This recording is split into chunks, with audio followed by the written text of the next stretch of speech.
And with that, the Super Bowl is now set. The Kansas City Chiefs will take on the Philadelphia Eagles in New Orleans. But first, we recap the conference championship games to see how those two teams got to the Super Bowl. Hello, everyone, and welcome to the 12th Horseshoe Podcast. Jack Rizzo, Elijah Weintraub. We have a great night to recap two fantastic games and give you a little insight in previewing Super Bowl LIX. The colors are in red tonight because, well, it's Super Bowl colors. It's red, green, and partially purple. So that's their colors, and that's why we're in red tonight and going forward. We'll have our Super Bowl pick next week. But first, we're going to recap. Sponsored today by Profin Italian Eatery in Moonachie, New Jersey. And Jack, how are we doing tonight? I am doing well, Eli. You know, conference championships are over. They were pretty boring. I'm not going to lie. Well, Kansas City was interesting. It was still boring though to me. Just we've seen that game so many times. It gets boring. But either way, fair enough. Both games were whatever. I mean, the first game was very. We'll talk about that. But yeah, overall though, interesting weekend. And Super Bowl coming up, Super Bowl 59. Looking forward to it. Super Bowl LIX. And here we go. Commanders, they lose to the Eagles 55-23. Saquon Barkley, that's the one goal Kansas City has. If you stop Saquon Barkley, and if the refs are on your side, Kansas City has a shot at winning the Super Bowl. Until then, Saquon Barkley right now is the man to stop for Philadelphia. You can't argue no other player. If the MVP or didn't go to the most valuable player of a quarterback, Saquon Barkley definitely deserved it for 100% in my book. You know, this game was interesting, Eli, because Saquon Barkley, his first two playoff games, he had 25 carries against the Packers. Then he had 26 carries last week against the Rams. But on Sunday against Washington, he only had 15 carries. So I think it was a little interesting how they didn't use him as much on Sunday. But still, he had 118 yards and 3 rushing touchdowns.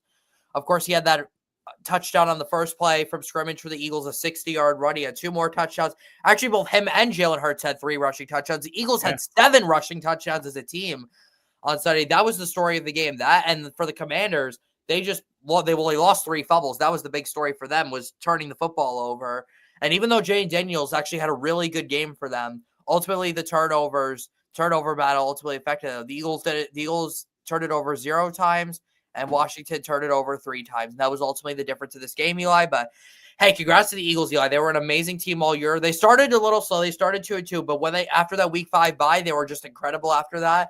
And they are very well deserving of being the NFC champions. And absolutely, they are going back to the Super Bowl once again. This is the third time in the last 8 years that the Eagles are going to the Super Bowl. They have been one of the best teams in the NFL over this last decade or so. And as for the Commanders, Eli, there is nothing to be ashamed of. Absolutely, that was my next point. What an amazing first season it was for Jaden Daniels. He won Rookie of the Year, no question. Oh, of course, yeah, he will 100% be Rookie of the Year. He's going to get MVP. Who predicted that?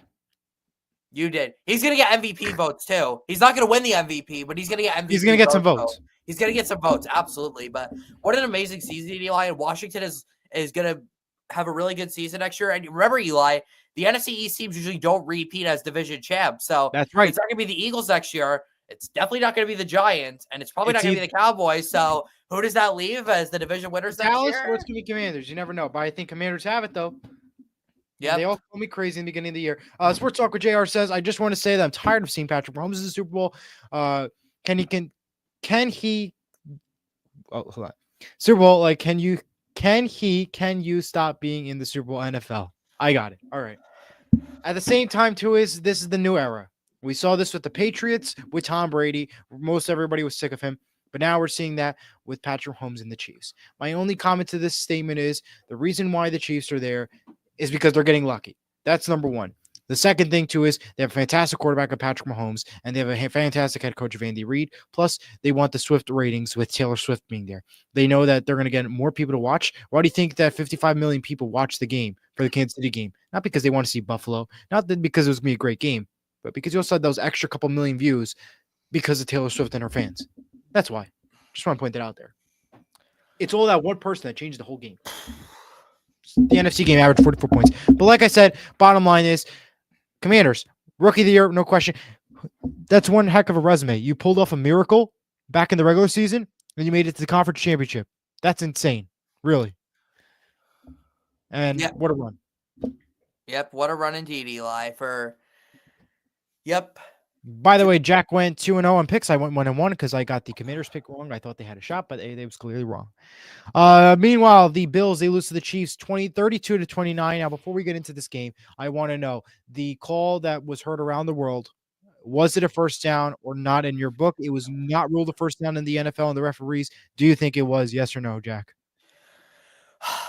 It's interesting because some angles it didn't look like a first down, but then other angles it did look like a first down. And I guess we really couldn't tell where the line to gain was, but we never saw the the tape measures come out yet. We never saw the measurement sticks come out to officially measure it. If those would have come out, I think we would have had a better Understanding. definition of what would have been better understanding of if it would have been a first down or not. So I can't really give an answer on that. My opinion, I think it was closer to a first down than it not being a first down, but I ultimately cannot really say an answer because it was very, very close. But ultimately, what it came down to is that the refs called it short on the field, and they did not have enough evidence to overturn it upon review. So that's why it ended up standing as no first down, and the Chiefs took over. I have to say that I thought it was a first down. The original angles, the announcers, every angle that the CBS broadcast shown, I thought to me it was a first down. I thought that was just one of those bad calls that we saw there. For the Bills, though, what a bad time it is to be a Bills fan. Every single year, you have so much hype every single year, and then you fail in the playoffs. It's not because Kansas City's good. It's because Buffalo can't handle it. And I understand the refs had a factor in it too. Don't get me wrong. But it's every single year, though, for this Buffalo Bills team. They always make it to the playoffs, and they're either out by the divisional round or conference championship. They cannot go any further. And I don't know if it's Josh Allen to blame, the whole team to blame, the coaching to blame. I don't know who it is, but it's just disappointing if you're a Buffalo Bills fan seeing this every single year. This is worse than being a Lions fan when it, back in the day before they started being a playoff team. Eli, Buffalo's a really sad city right now because you have the Sabres who have the longest or have the second longest playoff drought in the NHL or in all of sports. Only the Jets have a longer drought. Jets are still going to beat it. 13 years. Meanwhile, though, the Bills are like almost the opposite of the Sabres. They make the playoffs every year, but they falter in the playoffs every single year. Like, how worse can it be if you're a Buffalo sports fan? Like, seriously, how worse can it be? And I bet a lot of these Buffalo fans are also probably Toronto Blue Jays fans, considering that Toronto's only about an hour and a half away from Buffalo. It's right across the border. And, they're not very good either. So, rough times right now to be in Buffalo and be a sports fan. Do you think they have a worse than Carolina? Yes, they certainly do. I mean, here's the thing. Carolina's only been around for 30 years. They're a young franchise, and they've already been to 2 Super Bowls. And look at now, they have a bright future with Bryce Young. He had a great end of the season. So I think Carolina has a much brighter future than Buffalo does. I never want to see Buffalo versus Kansas City in the playoffs ever again. I hope that you will continue to see that, Jack. I know you feel that way, but it's going to continue to happen because guess what? The quarterback is Patrick Mahomes. That coach is Andy Reid. I'm going to keep on stressing this. And Taylor Swift is always going to be there unless a breakup happens. And that's what's going to keep on driving the Chiefs there. Can Taylor Swift put some like voodoo magic on Buffalo to never get back to the playoffs again? Well, Buffalo we cannot control. But let's see what happens. Sports Talk with JR's comments. He says, what were your thoughts on the introductory press conference for Liam Cohen? I did not see. I cannot comment on that. I didn't watch it, but I mean, I think he'll be a good coach, but I didn't watch it. But thank you for the question. Yes. Yeah, I just don't ever want to see Buffalo here again. Like, can Baltimore or Cincinnati or Houston? So you want to just continue to hear Jim Tony go? I don't know.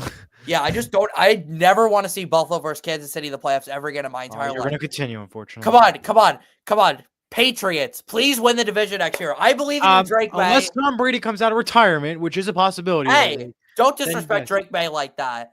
I will continue to disrespect Drake May like that. He is not Tom Brady. Unbelievable. He's not Tom Brady, and the Patriots will never be the same. But the Patriots made the playoffs though with Mac Jones, so Did they win the Super Bowl? No, they did, but they made it to a Super Bowl with Drew Bledsoe, so it's possible. Drake May is amazing. I am wow. Eli is really destroying Drake May. Rude. It all depends on everybody else on the team, not just the one guy. All right, that's fair. But Mike Vrabel's going to be a great head coach for them, though. Yeah, I think so. Yes, But we'll see yes, what he will happens. I be. mean, he'll definitely beat the Jets, hopefully. And hopefully the Dolphins. The Dolphins are mediocre. And And Tyreek if Hill's they probably can't beat gone. those teams, so I'm going to replay this video, Jack, and what you said. Yep. Well, that's your Super Bowl. That's in. The Chiefs, they take on the Eagles. Super Bowl LIX. We will have the pick for you next time on the show. Any other thoughts before we wrap it up, Jack? No, Eli, not really. Just getting ready for getting ready for the NFL draft. The New Orleans Saints still do not have their head coach. We're still waiting for that news to break, Eli. And then once the Super Bowl ends, it's going to be, I guess, on to the draft at that point. Although, well, free agency first, actually, then the draft. Right. But this draft class isn't really that great, though. Like, that's the thing. That it's gonna be a boring draft, that's for sure. It is. Last year was exciting because we had 6 quarterbacks in the first 12 picks. Yep, and some shocking moves. And all 6 of those quarterbacks showed so much promise their rookie season. Oh yeah, but all but right, it's well, gonna be interesting though. We'll just have to see what happens. We will wait and see. Until then, we will see you next week. Time and date to be announced. But we hope you join us then for our Super Bowl LIX picks. From Jack Rizzo, I'm Elijah Watcher. Thank you for joining us on the 12th Watcher podcast. Go Devils, go Seahawks. Have a great night. Good night, everyone.